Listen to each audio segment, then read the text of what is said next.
और आज हमारे पास हमें ज्वाइन कर रहे हैं इमरान वसीम, स्पेशल कॉरेस्पॉन्डेंट हैं कोर्ट न्यूज़ के। जुल्करनैन इकबाल हमें ज्वाइन करेंगे और बताएंगे कि आज कोर्ट से कौन सी अहम खबरें हैं। Welcome to the show Imran and Zulqarnain. Imran, सबसे पहले आप बताएगा कि सुप्रीम कोर्ट में प्रैक्टिस एंड प्रोसीजर केस के हवाले से जो चीफ जस्टिस ऑफ पाकिस्तान ने इख्तियारात की तकसीम का कानून था उसे कलअदम करार दिया है। इस केस की क्या आज प्रोसीडिंग रही?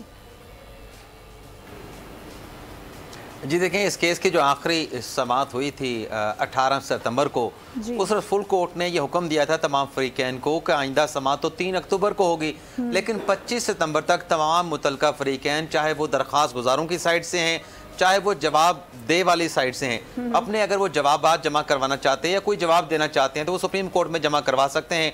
आज के दिन तक की डेडलाइन दी गई थी, तो आज एक तो काफ लीग का जवाब जमा हुआ है और इसके अलावा जो दरख्वास्त गुजार हैं अमीर खान, उनकी तरफ से वकील ख्वाजा तारिक रहीम ने सुप्रीम कोर्ट में जवाब जमा करवाया है। जो ख्वाजा तारिक रहीम साहब ने as a counsel Supreme court में जवाब जमा करवाया प्रैक्टिस एंड प्रोसीजर बिल के हवाले से, उसमें उनका तो ये कहना है कि ये जो कानून बना है ये बिल्कुल ठीक नहीं है। इस कानून के ज़रिए जो अदलिया की आज़ादी है उस पर कदगन लगाई गई है, अदलिया की आज़ादी के ऊपर कंप्रोमाइज़ किया गया और जो पार्लिमान है वो सुप्रीम ज़रूर है, लेकिन वो सिंपल लेजिस्लेशन के ज़रिए ये जो सुप्रीम कोर्ट के फंक्शंस हैं, सुप्रीम कोर्ट में चीफ जस्टिस का अख्तियार है, इसको रेगुलेट नहीं किया जा सकता। इसके लिए या तो फिर फुल कोर्ट बैठे, वो बैठ के अपने रूल्स को अमेंड कर ले, इस तरीके से चीफ जस्टिस के अख्तियारात रेगुलेट हो सकते हैं, डाइल्यूट हो सकते हैं, या फिर अगर पार्लिमान ने करना है तो उसको आईनी तरमीम करना होगी।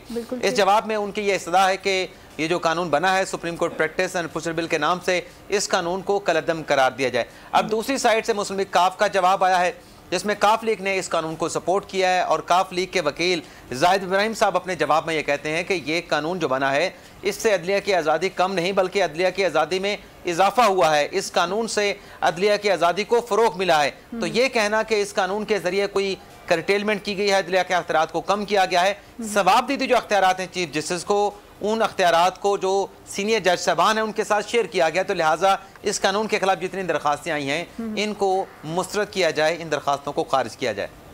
राइट इमरान, हम आगे बढ़ते हैं। जुल्करनैन से हम जानते हैं, Zulqarnain, chief justice of Pakistan ने इस्लामाबाद हाई कोर्ट में जो रिमार्क्स दिए हैं जायदाद तनाज़े से मुतालिक, और एक जो दिलचस्प उनका मुकालमा भी हुआ है इस साल के दरमियान कि अब इन केसेस को ज़्यादा डिले में नहीं रखा जाएगा, 2 से ज़्यादा हियरिंग्स नहीं होंगी, ये सारा क्या मामला रहा, क्या मैसेज आ रहा है इन केसेस के हवाले से? हाँ देखिए, मामला कुछ यूं था कि जायदाद का ये तनाज़ा था जिसमें जब उनसे बुजुर्ग शख्स थे वो उनसे पूछा गया कि क्या आपके पास आपका वकील पेश होगा, क्योंकि वो खुद इन पर्सन पेश हुए थे। उन्होंने कहा कि वकला की फीसें बहुत ज़्यादा हैं तो मैं तो फीस अफोर्ड ही नहीं कर सकता। उसके वो उन्होंने साथ ही कहा कि मेरी जो दूसरा फरीक है, जो मुखालिफ फरीक है, उनसे सुलह होगा, लिहाजा मैं इस केस को वापस कर लेना चाहता हूँ। और सुलह की भी उन्होंने बताया कि इस वजह से है कि वो वकला की जो भारी फीसें हैं वो अदा नहीं कर पाते थे। इस पर चीफ जस्टिस ऑफ पाकिस्तान ने उन्हें कहा कि अगर आप वाकई दरख्वास्त वापस लेना चाह रहे हैं, इस पर फिर उन्होंने कहा कि मैं अपना केस वापस लेता हूँ। और फिर ये बात दोहराई कि वो वकला की जो भारी फीसें हैं वो अफोर्ड नहीं कर सकते, इस वजह से वो इस कानूनी चारा जो इसे जान छुड़ाना चाहते हैं और सुलह कर चुके हैं। इस पर चीफ जस्टिस ऑफ पाकिस्तान ने फिर उनकी दरख्वास्त वापस लेने की बुनियाद पर खारिज कर दी, क्योंकि अफ्रीकान में राजीनामा हो चुका था। चीफ जस्टिस ऑफ पाकिस्तान ने कहा कि अब ज़्यादा लंबे जो है ना मामला को नहीं चलाएंगे। असूलन तो होता ही है कि एक दरख्वास्त के ऊपर नोटिस होता है, जब पहली समाअत पे दूसरी पे आर्गूमेंट्स हों और जब आर्गूमेंट्स 1 से 2 दफ़ा चलें उसके बाद उस पर फैसला हो जाना चाहिए, ज़्यादा लंबा चलना नहीं चाहिए। टैक्स के मुतालिक जो केस था उसमें भी ऐसे ही रिमार्क चीफ जस्टिस की जानिब से दिए गए और वकील को 1.5 साल गुजरने के बावजूद जवाब जमा न कराने पर 10,000 रुपये का जुर्माना कर दिया चीफ जस्टिस ऑफ पाकिस्तान के बेंच ने। उन्होंने साथ ये भी कहा कि अदालतों को हमेशा ये एक तरह से इल्ज़ाम दिया जाता है कि अरबों रुपये के टैक्स के केसेस अदालतों में पेंडिंग है, अदालतें फैसले नहीं कर रही, जिसकी वजह से जो मुल्क का रेवेन्यू है वो जनरेट नहीं हो पा रहा। तो 1.5 साल से जब दरखास्त गुजर खुद ही जवाब जमा नहीं कराएंगे तो अदालतें कैसे फैसले करेंगी? इतना अरसा तो आपको इंतजार करना ही नहीं चाहिए था। ये भी एक बात सामने आई है चीफ जस्टिस ऑफ पाकिस्तान के बेंच में से। जी राइट जुल्करनैन, और दूसरी खबर हम आपसे ये जानना चाहेंगे, जस्टिस मज़ाहिर नकवी के खिलाफ जो सुप्रीम जुडिशल काउंसिल में शिकायत दायर की गई थी उसके हवाले से भी अपडेट कीजिएगा। शाइस्ता, मई में जस्टिस सरदार तारिक जो सुप्रीम जुडिशल काउंसिल के सीनियर मेंबर हैं, उनको साबिक चीफ जस्टिस उमर अता बंदयाल ने बतौर चेयरमैन सुप्रीम जुडिशल काउंसिल ये जिम्मेदारी तकवीज़ की थी। मजमूई तौर पर 12 जजेस के खिलाफ शिकायत थी, जिसमें खुद साबिक चीफ जस्टिस उमर अता बंदयाल का अपना रेफरेंस भी शामिल था कि उसके ऊपर राय दें। प्रोसीजर के तहत जो चीफ जस्टिस हैं वो चेयरमैन भी होते हैं सुप्रीम जुडिशल काउंसिल के, वो एक सीनियर जज को मामला मार्क करते हैं।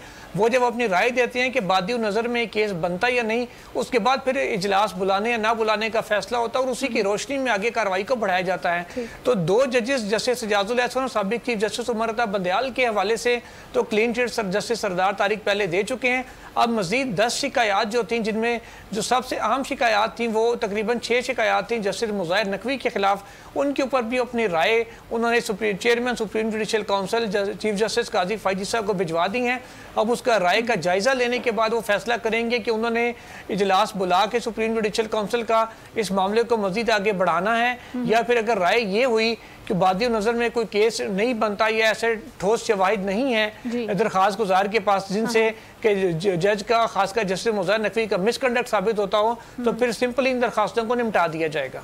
राइट जुल्कनैन, और अभी इमरान आपसे एक और केस के हवाले से हम डिटेल्स लेना चाहते हैं कि गरीब शहरी की जो दरखास्त आई थी तनख्वाह हड़प करने के हवाले से, जो मुल्ज़िमान की दरखास्त थी जिससे काबिल ज़मानत गिरफ्तारी से मुस्तरद कर दिया गया है, कबल गिरफ्तारी के बाद मुस्तरद कर दिया अदालत ने, इसके हवाले से क्या अदालत ने आज रिमार्क्स दिए हैं हियरिंग के दौरान?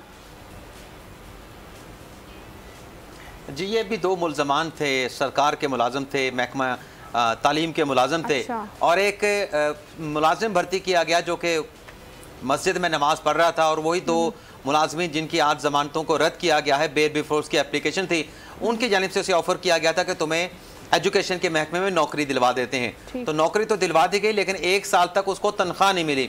और जो प्रिंसिपल थी उस वक्त की, उनसे पूछा जाके उस मुलाजिम ने कि मुझे तनख्वाह नहीं मिल रही, तो उसने कहा कि मुझसे ना पूछें, जो आपको भर्ती करवाने वाले थे उनसे पूछें। उनके पास जाते थे, कहते थे क्योंकि आपकी नई नई नौकरी हुई है, आपका भी अकाउंट नहीं खुला, तो आ जाएगा, आपको तनख्वाह मिल जाएगी, एक साथ सारी तनख्वाहें मिल जाएगी।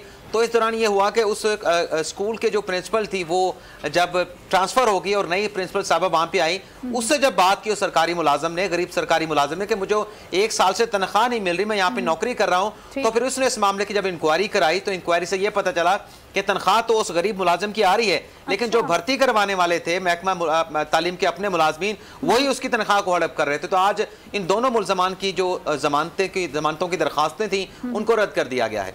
ठीक है, thank you so much Imran Wasim और इकबाल, हमें कोर्ट रूम से खबरों से आगाह करे थे, आपका बहुत शुक्रिया। सब्सक्राइब करें और बेल दबाएं ताकि कोई खबर रह न जाए।